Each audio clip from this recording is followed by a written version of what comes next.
So Jack, he just struggled with his power in boarding up in pack situation, so was subbed out of the game after landing in a marking contest, shoulder into the ground. He's recovered really well, and so he will be a test at training this week and hopefully available to play. So Tim and Luke were both late outs from the game due to illness. Both have done some training in the early part of this week, which is a good sign, and hopefully into main training tomorrow to show their fitness for the weekend.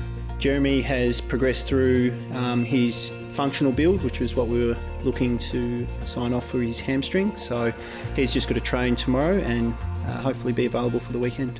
Elliot's hip continues to improve after a quiet week last week and some treatment. He will start running hopefully later this week and have a couple of weeks build back to play. Tom has done a mountain of work in his rehab from his ankle injury, and he's shown that he is ready to play, and so he'll be potentially available for some minutes this weekend. Cal Jamieson has a big session later this week, and if he functions well in that and pulls up well, then we'll be looking at playing next week. Greg Clark, similar to others, has a big session later in the week, and if the foot pulls up well, then we're looking at building into some minutes next week. Luke is right on the edge of being available to play this week, so main training tomorrow, and if he's confident in the body, then he will potentially be available for this week, and if not, then we'll give him one more week and looking at playing next week. Isaiah's building nicely from his knee injury.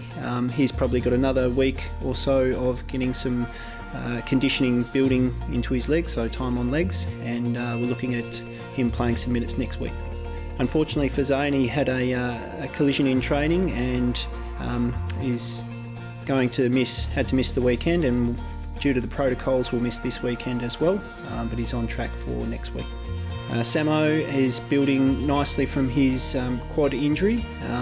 He has a big session later in the week to show speed and function, and but he's ticking all the boxes, and if he gets through that, then a normal week of training next week to be available. Josh is 2 weeks away before he gets the wire out of his thumb, and then he starts to get the hand moving with ball handling and the like, and so we're aiming for about round 20 for Josh. Jermaine has just started his early stage running and prep to run progressions, so he's working through those while continuing to build his calf strength in the gym to tolerate those running loads after his ankle surgery. Liam has one final assessment later this week that will really help guide the next direction that his management of his hamstring takes, so we'll have further information after that assessment later this week. Connor has a final review with the surgeon in 2 weeks after his knee surgery, and from there we hopefully get the green light to get him moving into his prep to run and run phase from there.